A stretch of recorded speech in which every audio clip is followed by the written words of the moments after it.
Welcome everyone. Today, we're diving into the urgency of the gospel, under the theme, The Harvest is Now. We'll be looking at the powerful narrative of the Samaritan woman found in John, chapter 4, verses 27 through 42. This story is often viewed as a singular, isolated encounter, but if we look closer, the text reveals a unique, sandwich structure. In the center, we find a profound theological lesson delivered to the disciples, beautifully bracketed by the dramatic transformation of a woman and the subsequent revival of an entire village. Jesus masterfully shifts the focus, moving us from concerns about physical hunger to the deep satisfaction found in spiritual nourishment. He challenges us to move from waiting for the right time to opening our eyes to the immediate and abundant harvest that surrounds us. Let's begin with the silence of prejudice, in John, chapter 4, verse 27. The context here is crucial. The disciples return with food, only to find Jesus engaging in a conversation that shatters cultural, gender, and religious taboos of their time. Their reaction is telling. They are shocked, or as the text says, they marveled, yet they remain utterly silent. No one asked. This silence isn't a sign of respect, it's the paralysis of prejudice. The disciples saw barriers: a Samaritan, a woman, a sinner. But Jesus, he saw a soul. Their inability to speak up reveals the deep-seated biases that prevented them from understanding the true nature of God's work. Moving on to John, chapter 4, verse 28, we see the woman, leaving the water jar behind. This water jar was more than just a vessel. It represented her daily survival, her burdens, and her former priorities. She leaves it behind because she has found something far greater: living water. This is a profound shift. The woman who once avoided people, coming to the well at the hottest part of the day to escape judgment, now eagerly runs into town to find them. A true encounter with Christ reorders our priorities. What was once essential for survival is willingly abandoned for the sake of sharing the message. Her next action reveals the strategy of come and see, in John chapters 429 to 30. Notice, she doesn't engage in complex theological debates. Instead, she extends a simple, powerful invitation for verification. Her vulnerability becomes her strength. She openly declares, "He told me all that I ever did." She courageously brings her past into the light, not out of shame, but to demonstrate Christ's power. Her question, "Can this be the Christ?" is a humble approach that ignites curiosity. And what's the result? The entire village is mobilized. They leave their daily routines and head directly toward Jesus. Now, let's look at the disciples' perspective in John chapters 431 to 34, under the heading, A Food You Do Not Know. The dialogue is stark. The disciples, focused on physical needs, urge Jesus, "Rabbi, eat." But Jesus responds with a profound statement, "I have food to eat that you do not know about." He then defines this food for them, to do the will of him who sent me and to accomplish his work. This teaches us a vital truth: obedience to God isn't merely a duty, it's a powerful source of energy and satisfaction. Real fulfillment comes from engaging in God's mission, not just from physical sustenance. This brings us to the myth of 4 more months, in John chapter 435. It was a common proverb among farmers: wait 4 months, then comes the harvest. This reflects a logic of delay and careful preparation. But Jesus shatters this notion. He declares, "The fields are white now." While the disciples were looking at the literal, green fields, anticipating a distant harvest, Jesus was looking at the Samaritans actively approaching from the village. The spiritual harvest doesn't conform to agricultural timelines. Let's not use preparation as an excuse to delay our obedience and action. In John chapters 436 to 38, we learn that one sows, another reaps.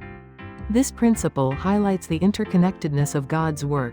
The sowers include prophets, John the Baptist, Jesus himself, and even the Samaritan woman. The reapers are the disciples. The core principle Jesus articulates is, "I sent you to reap that for which you did not labor." The beautiful truth here is the shared joy.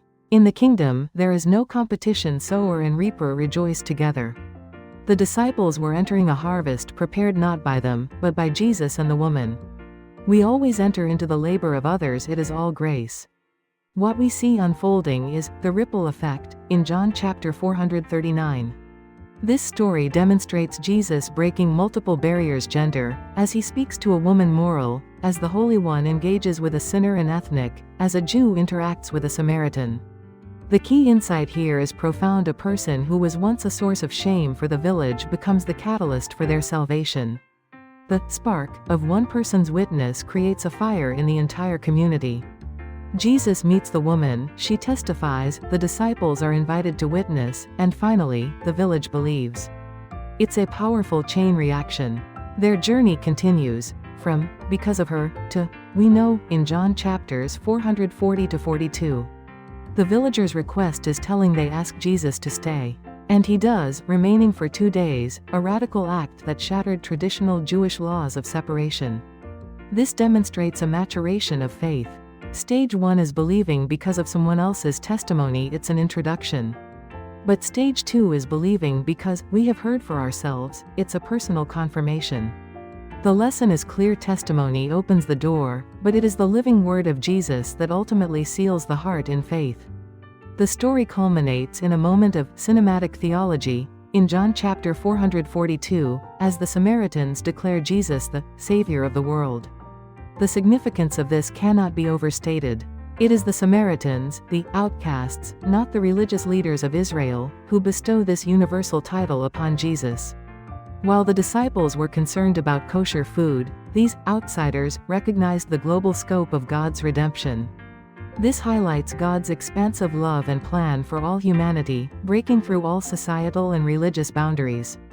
Now, let's turn this inward. What is your water jar?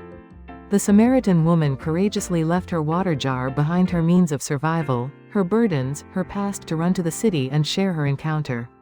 So, what are you clutching onto? Are you holding on to past shame, thinking you're disqualified from God's purpose? Are you prioritizing survival, focusing solely on career, money, or stability above all else? Or perhaps, are you holding on to comfort, avoiding the potential awkwardness or discomfort of witnessing to others? You simply cannot effectively run to the village, to the harvest, if you are still clutching that jar from your past or present limitations. It's time to stop saying 4 more months. We often fall into the trap of preparation, making excuses: I'll serve when I'm more mature, or I'll give when I have more money, or I'll share when I know more theology. But Jesus' reality check is unmistakable: the fields are white now. The opportunity isn't some distant future event, it's standing right in front of you. Don't delay obedience. The time for action is today. Consider this question: who are you excluding? The disciples' error was significant. They saw a political and cultural enemy in the Samaritan woman, and their silence was a consequence of the walls they had built. But the Jesus way is different. The gospel doesn't move along human-made walls, it penetrates them, breaking them down. We must challenge ourselves: is it a political opponent you're excluding? Is it someone from a different class or race? Or perhaps someone with what we deem a messy life? We often waste time judging the field, while Jesus is already actively reaping the harvest in unexpected places. In summary, let's enter the harvest. First, like the woman, let your encounter with Jesus displace your old priorities and your old ways. This is the spark that ignites transformation. Second, like Jesus, find your true sustenance and satisfaction in diligently doing the Father's will. This is the true food that nourishes our souls. And third, like the disciples, lift up your eyes. The time is not later, the harvest is now. We are sent to reap where we did not sow, joining in the profound joy of the prophets and our Savior. The fields are white. Lift up your eyes and step into the harvest.